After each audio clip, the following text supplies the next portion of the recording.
नमस्कार दोस्तों, क्या आप जानते हैं आज यूपी में किसानों, नौकरियों और योजनाओं को लेकर बड़े ऐलान हुए हैं। बस 5 मिनट दीजिए और जानिए वो 25 ताज़ा ब्रेकिंग खबरें जो आपके लिए जानना बेहद जरूरी है। लेकिन उससे पहले आप ये वीडियो किस जिले से देख रहे हैं, हमें कमेंट में जरूर बताइए।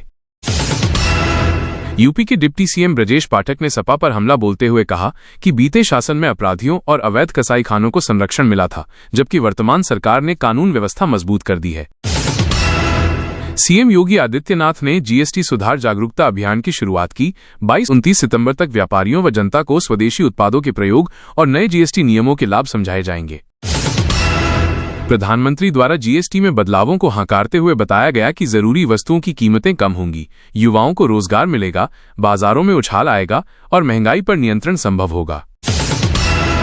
फर्रुखाबाद जिले में गंगा नदी का जलस्तर लगभग खतरे के निशान के करीब पहुंच गया है। 3 तहसीलें प्रभावित हैं, कई गांव बदस्तूर जलमग्न, सड़क मार्ग बाधित। मिशन शक्ति के 5वें चरण की शुरुआत में सीएम योगी ने कहा कि अब लड़कियां पहले की अपेक्षा सुरक्षित महसूस कर रही हैं। महिला पुलिस भर्ती में 20% आरक्षण, पुलिस थानों में मिशन शक्ति केंद्र जरूरी। यूपी में मौसम ने फिर बदला लिया है। पूर्वी भागों में हल्की बारिश की संभावना है, लेकिन गर्मी उमस से राहत नहीं, तापमान व उमस बनी रहेंगी, मौसम विभाग की चेतावनी।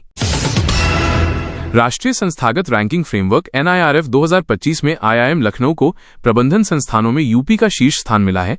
कुल मिलाकर देश में 5वां स्थान। अन्य संस्थाएं भी स्थिर रहीं। यूपी पुलिस ट्रेनिंग इंस्टीट्यूटों में आधुनिक वायरलेस फायरिंग सिमुलेटर लगाने को मंजूरी मिली है। मार्च 2026 तक 5-6 स्थानों पर बारिश अथवा मौसम की बाधा से प्रशिक्षण प्रभावित नहीं होगा। राज्य सरकार ने आक्रामक आवारा कुत्तों के लिए नए नियम लागू किए हैं, जो मानव को 2 बार बिना उकसावे के काटेंगे। उन्हें आजीवन सीमित आश्रय स्थल में रखने का प्रावधान है। सार्वजनिक स्वच्छता को सुधारने हेतु पूरे प्रदेश की 762 नगरीय स्थानीय संस्थाएं 3 महीने के विशेष अभियान की शुरुआत करेंगी। कूड़ा प्रबंधन, विभाजन, निपटान पर विशेष ध्यान। कुशीनगर के संस्कृत स्कूल हॉस्टल में कक्षा 8 का छात्र संदिग्ध हालात में मृत मिला। शव पर गला दबाने और चोटों के निशान पाए गए। पुलिस ने पूर्व प्रिंसिपल, उसके 2 बेटों और मौजूदा प्रिंसिपल को गिरफ्तार किया, जो मौत को आत्महत्या बताने का प्रयास कर रहे थे। हरियाणवी अभिनेता निर्माता उत्तर कुमार को अमरोहा फार्म हाउस से हिरासत में लिया गया। सहयोगी महिला ने रेप और धमकी देने का गंभीर आरोप लगाया। पीड़िता ने लखनऊ में मुख्यमंत्री से न्याय की गुहार लगाई। पुलिस कार्रवाई धीमी होने पर उसने आत्मदाह की चेतावनी तक दे डाली। उत्तर प्रदेश सरकार ने आवारा कुत्तों के लिए नया नियम लागू किया। बिना उकसावे 2 बार काटने वाले कुत्ते को जीवन भर कैद किया जाएगा।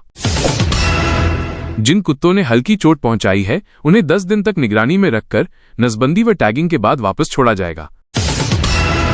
बांदा जिले की पॉक्सो कोर्ट ने 3 साल की बच्ची से रेप और हत्या के आरोपी को फांसी की सजा सुनाई। इसे दुर्लभतम श्रेणी का मामला माना। अदालत में दोषी पर 65,000 रुपए का जुर्माना भी लगाया। फैसले के बाद पीड़िता के परिवार ने राहत की सांस ली।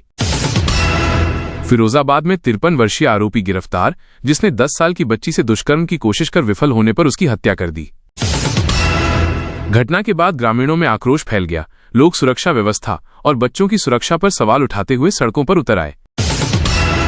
लखीमपुर खीरी में किसान पेंशन योजना को लेकर हजारों किसान धरने पर बैठे। सरकार से राशि बढ़ाने और समय पर भुगतान की मांग उठी। आंदोलनकारी किसानों ने चेतावनी दी कि यदि पेंशन 5,000 रुपए मासिक नहीं हुई तो वे विधानसभा का घेराव करेंगे। वाराणसी में सोने चांदी के व्यापारी की हत्या कर दी गई। बदमाश करोड़ों का माल लूटकर फरार हुए। पुलिस ने नाकाबंदी तेज की। परिवार का आरोप है कि पुलिस को पहले ही धमकियों की जानकारी दी गई थी, लेकिन सुरक्षा देने में लापरवाही बरती गई। प्रयागराज में रहस्यमयी हालात में अधेड़ का शव खेत में मिला। मौके से शराब की बोतलें और संघर्ष के निशान बरामद हुए। पुलिस हत्या या जहर दिए जाने की आशंका जता रही है। मामले की जांच फॉरेंसिक टीम को सौंपी गई। कानपुर में महिला ने थाने में आकर पति और देवर पर सामूहिक बलात्कार का केस दर्ज कराया।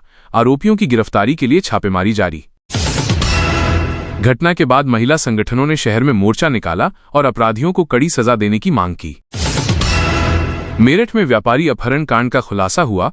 5 आरोपियों ने फिरौती न मिलने पर युवक की हत्या कर शव जंगल में फेंका।